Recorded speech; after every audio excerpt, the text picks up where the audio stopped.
Hi folks, welcome back to Stacey Can. Today I am making a coffee liqueur, also known as Kahlua. That's the name brand that you buy in the store, or can be one. It's really simple to make, and one of the reasons why I'm making it is because it's a great gift idea for those loved ones who are hard to buy for but love a good coffee liqueur. It's really simple to make.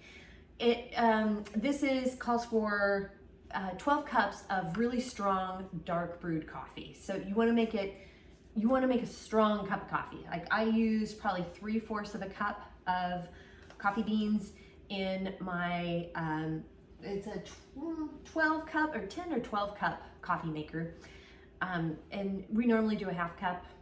So, I mean, just to give you an idea, you just really want to make a strong cup of coffee for it.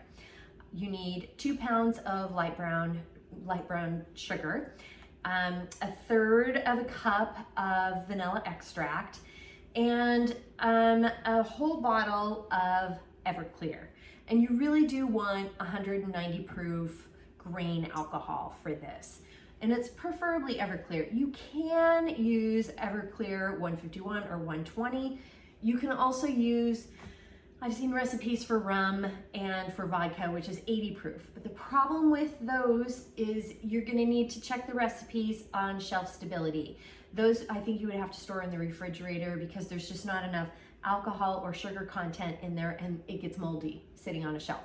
So you are diluting the pure grain alcohol enough that it just dilutes it down so much that it's still palatable. It's very palatable, but it's also great for shelf stability. So when I went to the liquor store, it's behind a certain case, so just they keep it behind the counter. Maybe your state, you can buy alcohol in the grocery store, but you might have to ask for this because they often keep it locked up, so just keep that in mind. The tools that you need, you need a big stock pot, you need a bottle or a container of some sort to store it in, and you also need like a whisk and I'm using a funnel for this because I don't have that great of a steady hand. So that is things that you need, so let's go ahead and get started. And a quick side note before we get started, I am halving this recipe, so instead of 12 cups of coffee, I'm gonna use 6. Instead of 2 pounds of brown sugar, I'm using 1 pound. Instead of 1/3 of a cup of vanilla extract, I'm using half that amount. I don't know what the measurement is, I'll get back to you on that. And then I'm only using half of the bottle of Everclear. I have other plans for the Everclear as well, so that's why I'm doing it halvesies. So we're starting off, we're adding 6 cups of, we're adding the coffee and the brown sugar together in the stock pot. So remember, measure out your coffee. Also, another quick note on the coffee is you can actually, I've seen recipes where you can use cold brew if you want, because apparently cold brew kind of mellows the flavor or the bitterness of the coffee. There's a variety. I've seen instant coffee used. It's really kind of up to you on that piece. You can go ahead and check your recipes for that. But one of the reasons why I'm using this recipe is because it is shelf stable using the 190 proof alcohol in it. So that is why I'm using that. And I've got the coffee poured in, so now I'm gonna add the sugar to it, the brown sugar.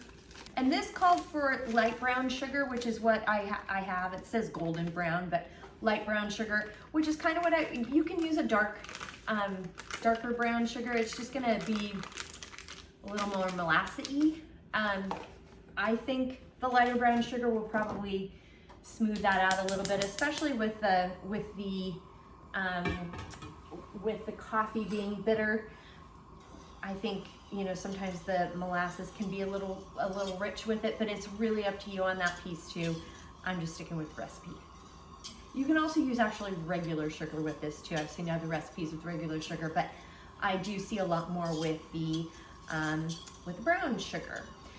And now we're just gonna bring this up to just kind of a quick boil. It takes about 5 minutes to get all the sugar melted. So I've had this on a medium-high heat to get all that sugar melted. And it does take a second, so just give it that time. It takes about 5 minutes or so. not too terribly long. And so now that I have it melted, we're gonna go ahead and cut the heat. And we're gonna let this cool to room temperature. You don't wanna add the alcohol to this now because the high heat here will cook out the alcohol or cook some of it out at least, which again, I'm going for shelf stability. And also it'll kind of cook the vanilla too. So you wanna make sure, just to make sure that this gets to room temperature. The coffee with the brown sugar mixture has cooled to room temperature. So now I'm gonna add the Everclear, the grain alcohol. Again, 190 proof, but it's perfect for shelf stability. And this calls for a whole bottle, but once again, I'm doing a half batch because I have some other thoughts that I'm gonna be using for the other Everclear. I'm going to be making something else with it, video to come on that. So I'm just making a half batch, but it should be the whole bottle, but I'm just doing half. And then I'm adding my vanilla, and there are recipes that calls for 1/3 of a cup, but I'm halving that. There are other recipes that have like a vanilla simple syrup that you can make, etc., which absolutely sounds fantastic. But I make my own vanilla, and it is really, really good. So I'm just sticking with this particular recipe. So again, I like this one because of its shelf stability. You don't have to refrigerate it, and I'm giving it as gifts. So there you go. This has an absolutely lovely bite to it. It's not as strong as you think it would be. I do a terrible job of pouring things, so I'm doing my best here. I should probably do it over the sink, but I'm not. And this is how you make a coffee liqueur. It made about 2.5 quarts of coffee liqueur goodness, and it is very good. It's very delicious, and again, shelf stable, which is a preference for me, especially for gifts. So it's a fantastic holiday gift. You know, times are tough for folks these days, and things are expensive, so these DIY gifts are often a nice little touch, and food is always a fun thing to give. So, and this is very, very simple to make, and it's relatively inexpensive. So it's worth looking into. Plus, look how much you make, and then you can divvy it up into smaller jars or smaller containers and give it out to more folks. So it's worth looking into if it intrigues you. The recipe is down below. And while you're down there, it's down below in the show notes, and while you're down there, please hit like and subscribe, that does help. And if you have any questions, comments, suggestions, feedback, concerns, by all means, please reach out to me. I'm on Facebook at Stacey Can Can. You can at me on Instagram and TikTok at Stacey Can Can. My website is www.staceycancan.com, and my email is info@staceycancan.com. Thanks so much again for joining me today, and until next time, happy canning.